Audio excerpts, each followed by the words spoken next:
Alright, so we're going to continue on with this Ghia a little bit and fix this quarter panel here. Some of that rust in the bottom there. And then we're also going to do this little rust hole here. So a little bit of rust right here. It won't be too bad. Figured we'll get all this done, and then what we're probably going to do now is, I'm talking to Dale, he's probably going to come by and finish up taking the glass out and everything. We'll just get to paint on this thing real quick and then assemble it up and hopefully drive it away from here. That'd be cool. We'll see what happens.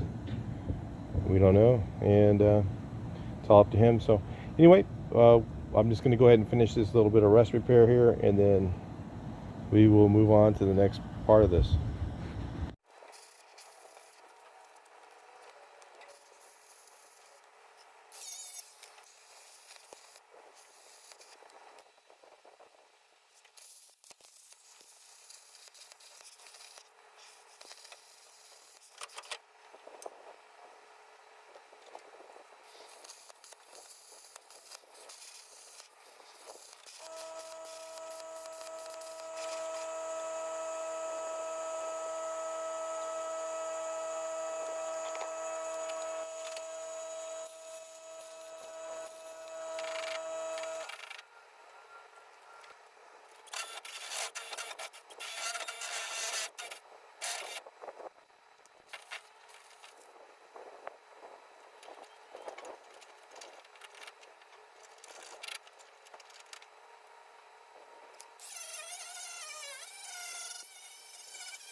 Well, this is going to be a temporary repair.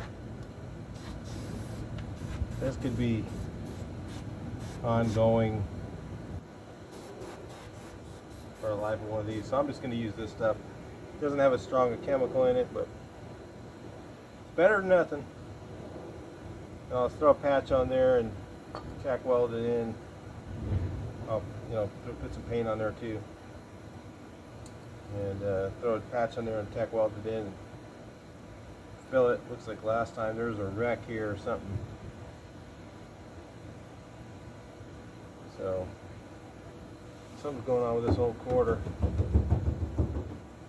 Anyway, these old Ghias, the way they're made, they just, that's a spot that's just going to keep.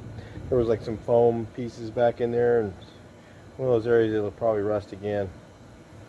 But it'll probably last 5 or 6 years at least. So that's about what you get on something like this, I think. Just the design of the car, it's just like that. So anyway,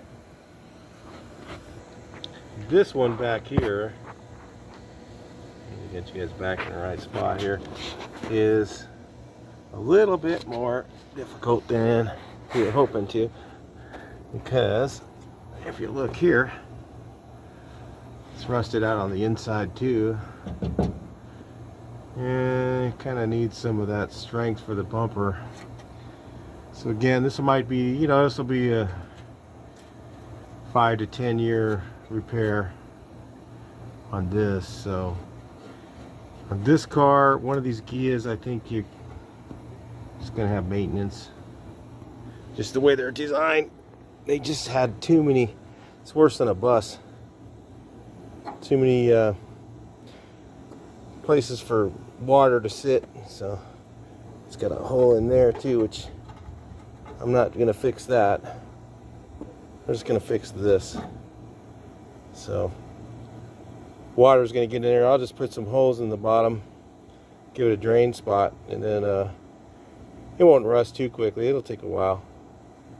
Like I said, if they're treated different in a different life now, then it'll last, a long time probably, if you leave it in the garage and drive it on good weather days and stuff like that. Probably still lasts a long time. Anyway, gotta get that cleaned.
All right, let's take a look here what we've done.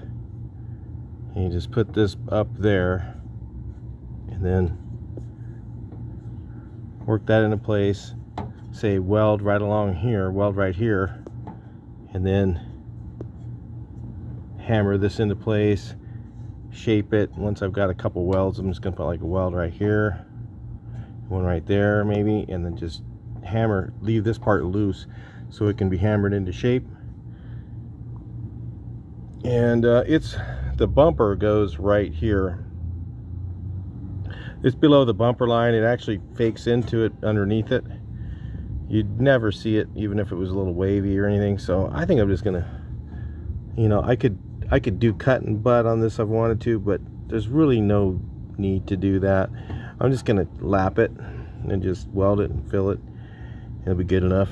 So like I said, some of the stuff on this car, it's gonna rust again. Some places, it's, you know, the way these are built, it's just not really ideal for long-lasting metal. It's just surprised many of them are on the road as are. And I'll just grind that straight there and put it into place. Do it as I go. Right, so I'll bring you guys back in a little bit once we get some more work done and check it out as we go.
All right, check that out.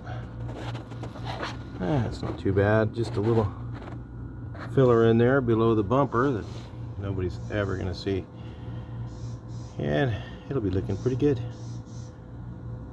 Let's take a look at this one. Let's got this all filled in. We just throw a little filler in there, and it'll look a lot better.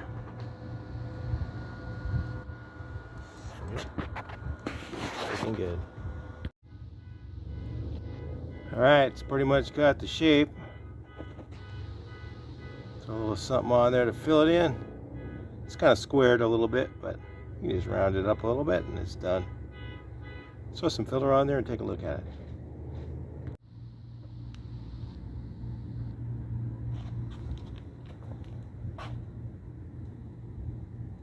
Let's give this thing a quick look-see.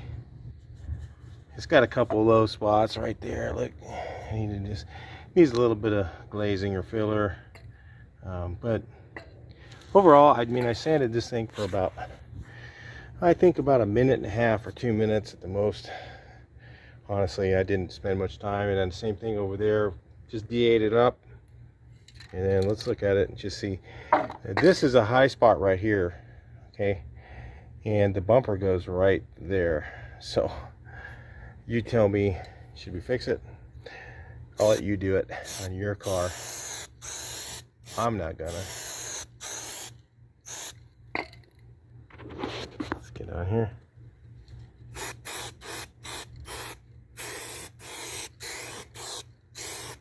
Something down that low